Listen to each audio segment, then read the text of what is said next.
오늘 이사야서 26장 1절로 4절 말씀을 가지고 심지가 견고한 자를 지키시리니 어든지 뭐로 말씀의 은혜를 나누기 원합니다.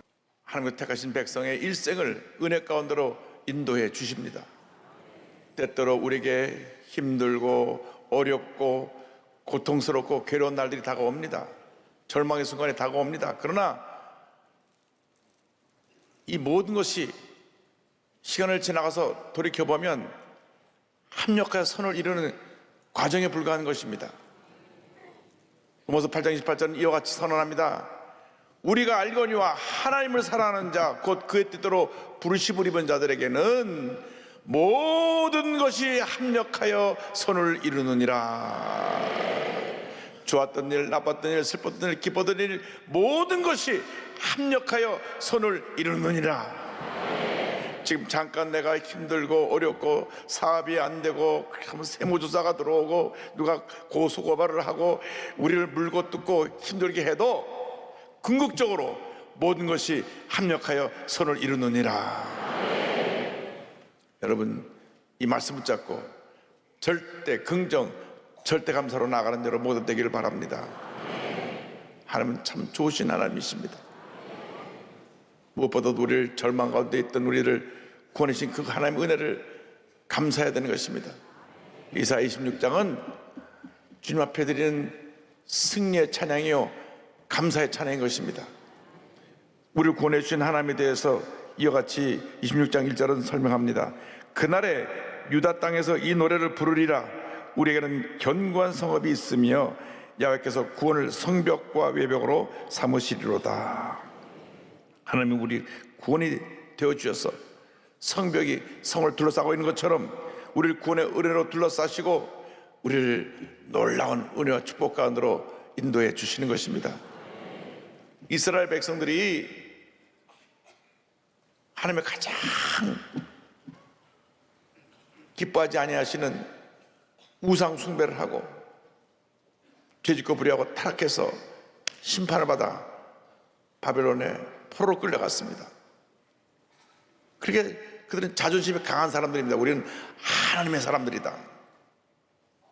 하나님은 우리를 택해서 위대한 민족으로 우리를 세우셨다. 그래서 이스라엘 사람들은 자기 이방 사람들에 대해서, 이웃 이방 사람들에 대해서는 아예 자기보다 격이 낮은 사람들, 우리는 하나님께 인정받는 존귀한 존재이고 너희들은 우리보다 한참 격이 떨어진 그런 존재라고 하는 그런 자존심과 우월감으로 살던 저희들이 그렇게 무시하던 이방 사람에 끌려가서 포로 생활을 하고 있으니 이건 뭐 그 자존심 다 사라져버리고 그들은 낙심과 절망 가운데 살고 있었는데 그때 그들이 회개합니다. 사람이 깨어지고 낮아져야 회개해요. 잘 때 회개하는 법이 별로 찾아보기 힘듭니다.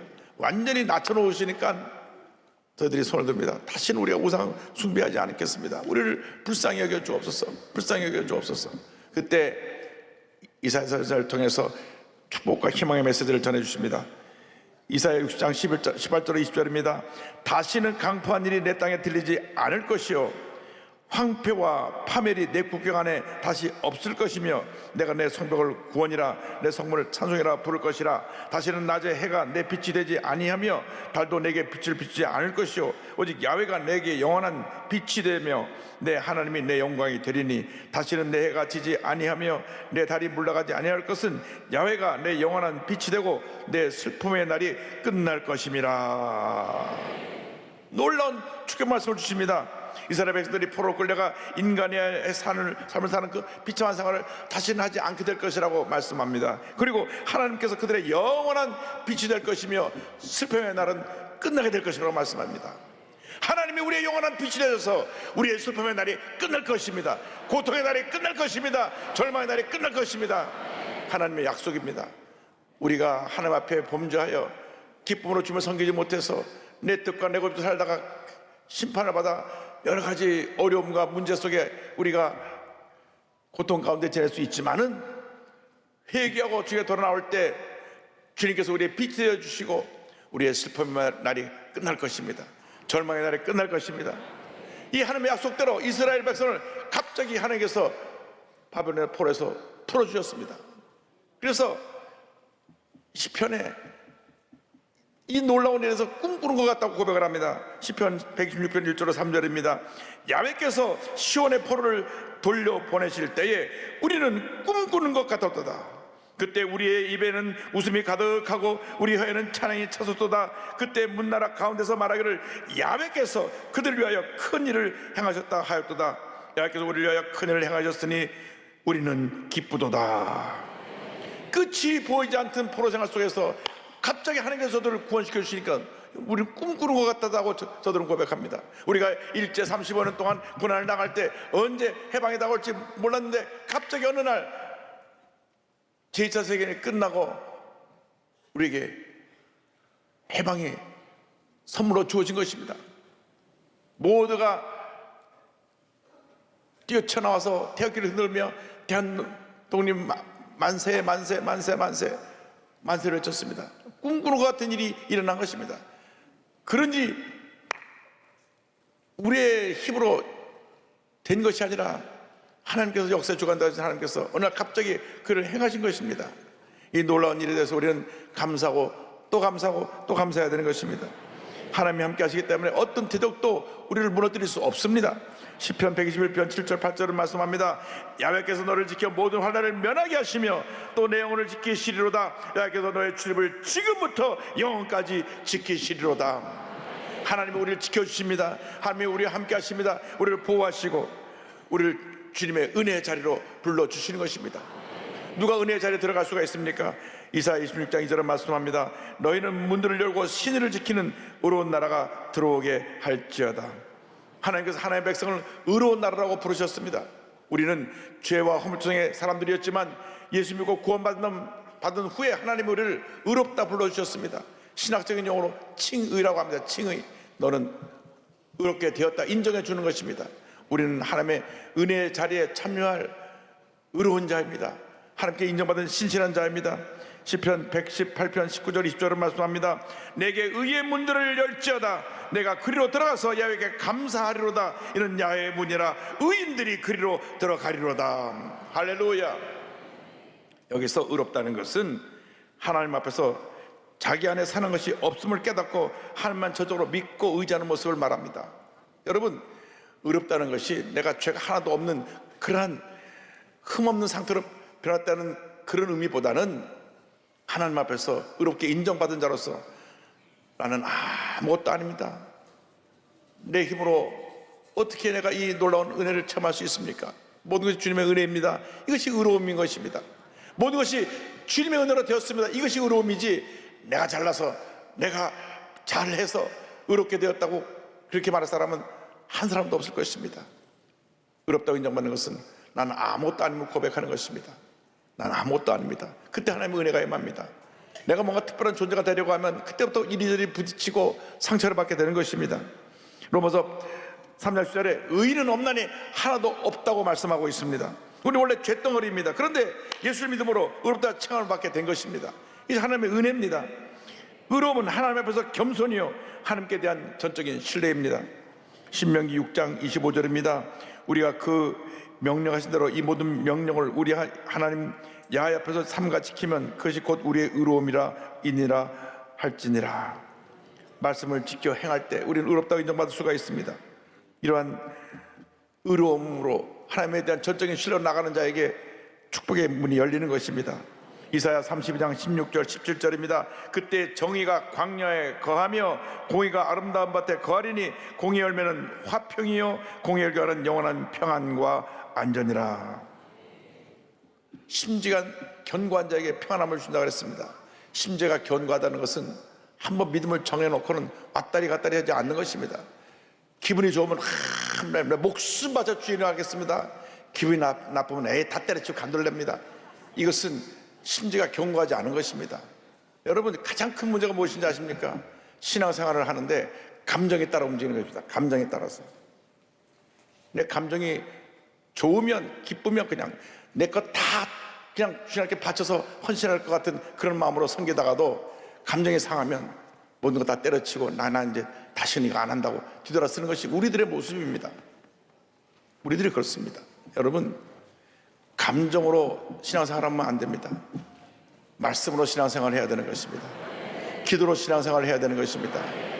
감정이 필요할 때는 언제냐? 은혜 받을 때 기뻐하는 것, 감사하는 것, 그거 필요해요. 그러나 일을 할 때 감정이 들어가가지고 내가 기분이 나빠가지고 또 기분이 좋아갖고 그 일을 좌지우지하게 되면 큰 어려움에 빠지게 되는 것을 잊지 않게 되기를 바랍니다. 이사야 26장 3절 이렇게 말씀합니다. 주께서 심지가 견고한 자를 평강하도록 지키시리니 이는 그가 주를 신뢰함이니이다. 심지가 견고하다는 것은 전적으로 주님만 믿고 의지하고 흔들리지 않는 믿음으로 살아가는 것을 말씀합니다. 시편 112편 6절 8절입니다. 그는 영원히 흔들리지 아니하며 의인은 영원히 기억되리로다. 그의 마음이 견고하여 두려워하지 아니할 것이라. 그의 대적들이 받는 복을 마침내 보리로다. 흔들리지 않는다는 것입니다. 흔들리지 않는 것입니다. 아무리 힘들고 어려워도 흔들리지 않아야 되는 것입니다. 믿음을 지켜야 되는 것입니다.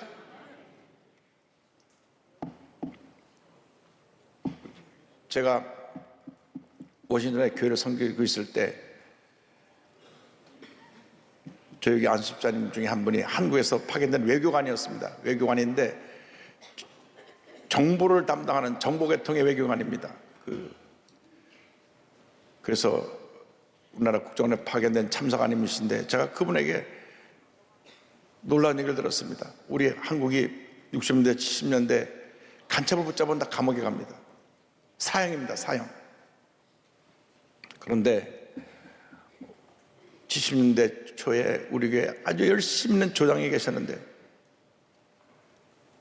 이분이 얼마나 그 구역과 부흥시켰는지 한 150명 이상이 모입니다. 조단합 예배를 드리면 150명 모여요. 다 그분이 전도한 분들입니다. 얼마나 사랑으로 서로를 섬기고 뭐 필요한 것은 다 나눠주고 누가 어렵고 힘들면 또 가서 기도해드리고 그냥 애경사를 같이 하는 큰 훌륭한 조장님 또 부부가 섬기는 분이었는데 어느 날 남편이 간첩 혐의로 붙잡혀 갔어요. 그러니까 그 모든 150명 그분에게 사랑받고 전도받은 분들이 어쩐지 잘해주는 게 수상하더라고. 저 사람들이 우리를 간첩으로 포섭하려고 우리 갖다가 잘해주구나 막 그래가지고 하루아침에 싹 다 마음에 달라져가지고 그분들이 그 부인되는 집사님에게 구역장인데 구역장님 교회 나오지 마세요.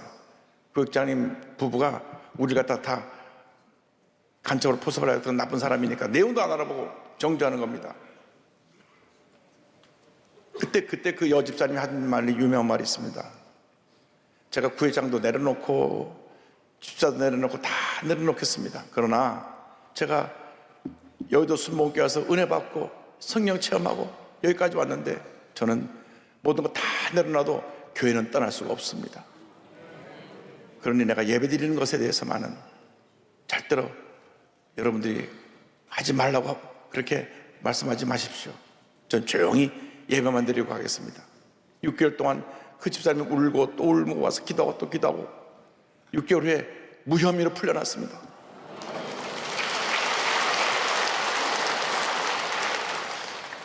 알고 보니까 고정간첩이 잡혔는데 고정간첩이 혼자 자기가 사형당하는 게 억울했는지 그 수첩에 자기가 만났던 사람 이름을 다 적어놨는데 이 조장님이 한 10년 전에 어디선가 잠깐 만났던 거예요.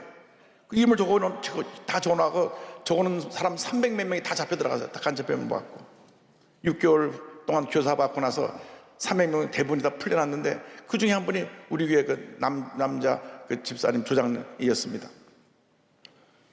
그런데 사람의 마음은 그렇게 잘해주던 사람이 감옥에 들어가면 같이 기도해드리고 아유 무슨 뭐가 잘못됐겠지 그렇게 해야 되는데 그냥 그날로 싹 마음이 다 돌아서 버려가지고 그렇게 자주 가깝게 지내던 분이 얼굴 돌리고 인사도 안 하고 연락도 없고 무혐의로 풀려나니까 그때 와서 또 다시 와서 아이고 조장님 요즘 지역장이죠. 지역장님 사람 마음이 간사하죠. 근데 그 두 분, 네 분이 믿음을 지킨 겁니다. 그래서 부활장인 고린도서 15장 결론이 58절입니다. 그러므로 내 사랑하는 형제들아, 견실하며 흔들리지 말고 항상 주의 일에 더욱 힘쓰는 자들이 되라. 이는 너희 수고가 주 안에서 헛되지 않은 줄 알미라. 흔들리면 안 됩니다. 견고하고 흔들리면 안 됩니다. 그러면 주님이 평안함을 주십니다. 시편 408절입니다. 내가 평안히 눕고 자기도 하리니 나를 안전히 살게 하시는 이는 오직 야훼이시니이다. 이상 그 누구도 빼앗아갈 수 없는 주님의 평안이 여러분에게 임하기를 주님으로 축원합니다. 주님 친히 말씀하셨습니다. 요한복음 14장 27절입니다. 평안을 너에게 끼치노니 곧 나의 평안을 너에게 주노라. 내가 너에게 주는 것은 세상에 주는 것과 같이 아니하니라. 너희는 마음에 근심하지도 말고 두려워하지도 말라. 마음에 평안함을 가지고 전적으로 주님만 믿고 나가는 여러분 되기를 바랍니다. 이사야 26장 4절 오늘 말씀의 결론입니다. 너희는 야훼를 영원히 신뢰하라. 주 야훼는 영원한 반석이심이로다. 할렐루야. 아무리 힘들고 어려워도 내 삶에 환난이 다가오고 질병이 찾아오고 사업이 내리막길을 걷고 많은 문제가 있어도 절대로 낙심하지 말고 포기하지 말고 주님만 믿고 오자고 나가면 모든 것이 합력과 선을 이루는 축복을 반드시 받게 될 줄로 믿습니다. 세계적인 장애인 사회를 하고 계신 조니 에릭슨 타다라고 하는 분이 있습니다. 1949년 10월 15일 미국 메릴랜드주 볼티모어에서 태어난 그녀는 어릴 때부터 성격이 활달하고 온갖 스포츠를 즐기는 소녀였습니다. 승마도 하고 수영도 하고. 그런데 동생과 함께 17살 때 체사픽 베이에 바다 수영을 하러 갔는데 안개가 가득해서 주변이 보이지 않았습니다. 평소대로 다이빙 하는 때 올라서 딱 뛰어내렸는데 풍덩 들어간 순간 이 물이 너무 얕아가지고 머리가 바닥에 붙이고 충격을 받았는데 감전되는 것 같았는데 그 다음 깨보니까 목뼈가 부러져서 지금 병원 중환자실에 누워 있습니다. 팔과 다리를 움직일 수가 없습니다. 의사가 진단하고 말하기를 평생 동안 이 모기한은 쓰질 못합니다. 그래서 꼼짝하지 못한 채 침대에 누워 있어만 했습니다. 너무 오랫동안 누워 있으니까 피부가 짓물어서 욕창이 생깁니다. 계속 진통제를 먹어야 했습니다. 잠이 들어도 새벽에 통증 때문에 또 깹니다. 하나님을 원망하면서 날 왜 이렇게 이 모습으로 만드셨는지, 차라리 죽고 싶다고 친구들에게 날 좀 죽게 해달라 그랬습니다. 움직이지 못해가 죽을 수도 없어요. 목 박혀 움직일 수 있는 게 없으니까. 이렇게 원망과 불평에 2년을 지난 어느 날 친구가 찾아서 이렇게 말했습니다. 조니, 전신마비된 사람은 너뿐만이 아니야. 예수님도 전신마비가 되셨어. 생각해봐. 예수님 십자가에 못 박히셔서 손발이 찢어지는 고통을 겪으셨지. 무게중심이 어느 쪽으로 옮겨지냐에 따라서 손이 찢겨나가고 발이 찢겨지는 고통을 겪으셨지. 예수님이 몸의 자세를 바꾸고자 하셔도 조금도 바꾸실 수가 없었지. 예수님도 너와 똑같이 전신마비가 되셨어. 그 예수님께서 내가 당하는 고통을 아신단다.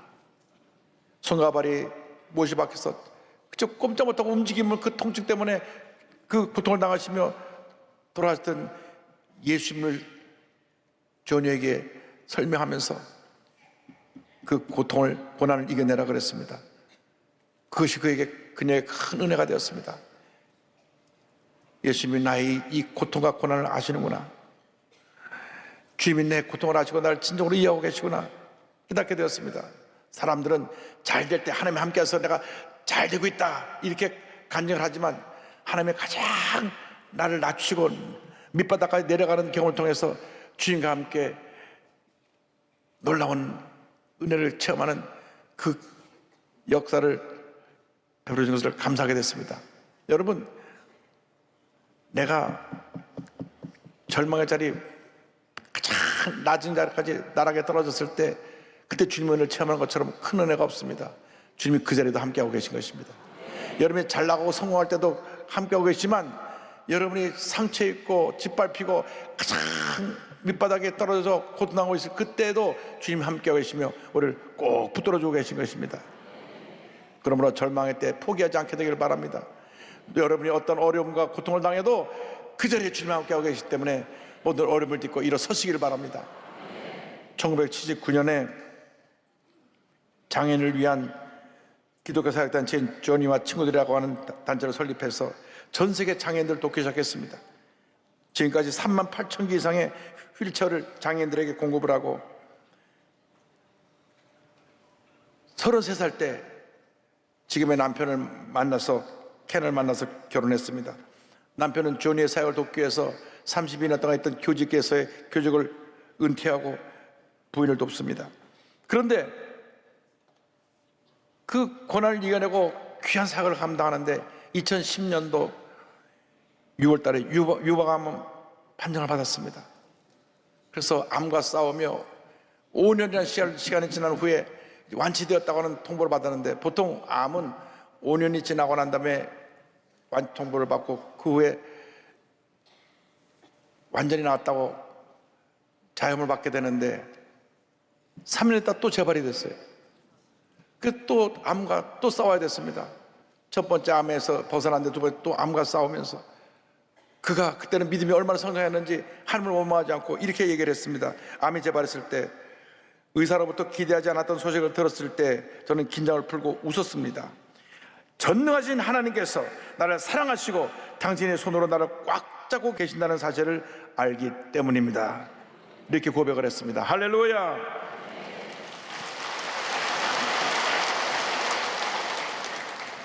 고난 중에 다시 일어서는 이 깊은 영적인 여정을 담아서 조니 에릭슨 타다의 희망 노트라고 하는 책을 써서 출간하게 되었습니다.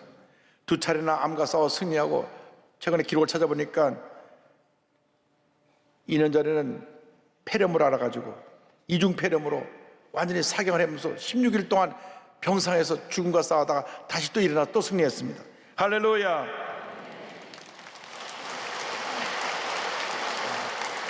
여러분, 하나님이 함께 하시면 어떤 절망도 이길 수가 있습니다. 어떤 질병도 이길 수가 있는 것입니다.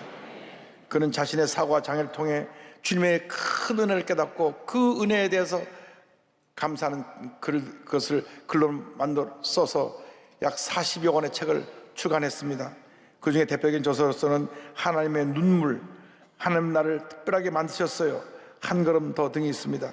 지금도 여전히 전신마비 상태이지만 입으로 글도 쓰고 그림도 그리고 많은 사람들에게 복음을 전하며 살아가고 있습니다. 입술 물고 그리는데도 얼마나 잘 그리는지 한번 집에 가서 한 번씩 해보세요. 저 그림을 다 그분이 그린 것인데 하나님의 은혜 가운데 살고 있습니다. 이와 같은 아름다운 고백을 합니다. 하나님은 나를 치유하는 대신 나를 붙잡아 주시는 쪽을 택하셨다. 고통이 심할수록 하나님은 나를 더 꼭 안아주신다.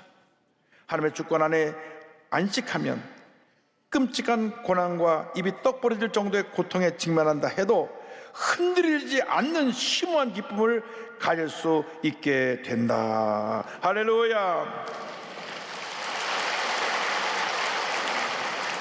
그는 믿음의 심재가 견고한 주님의 사람이었습니다. 그 모든 고난을 이겨내고 지금도 건강한 모습으로 온 세계 다니며 이 주님의 복음을 전하고 있습니다. 주님의 사랑을 전하고 있습니다. 장애인들에게 꿈과 희망과 용기를 나눠주는 귀한 하나님의 사도로서 쓰임을 받고 있는 것입니다. 여러분, 어떤 문제 어려움을 갖고 오셨습니까? 여러분 삶 가운데 어떤 고통이 여러분을 괴롭히고 있습니까? 어떤 문제가 여러분을 절망의 나락에 떨어뜨렸습니까? 절망을 바라보지 말고, 고통을 바라보지 말고, 문제를 바라보지 말고 모든 것이 하나가 선을 이루게 만들어주신 우리 주 하나님을 바라보시기 바랍니다. 주님께서 모든 문제를 다 해결해 주시고 합력과 선을 이루는 놀라운 역사를 여러분 모두에게 베풀어 주실 것입니다.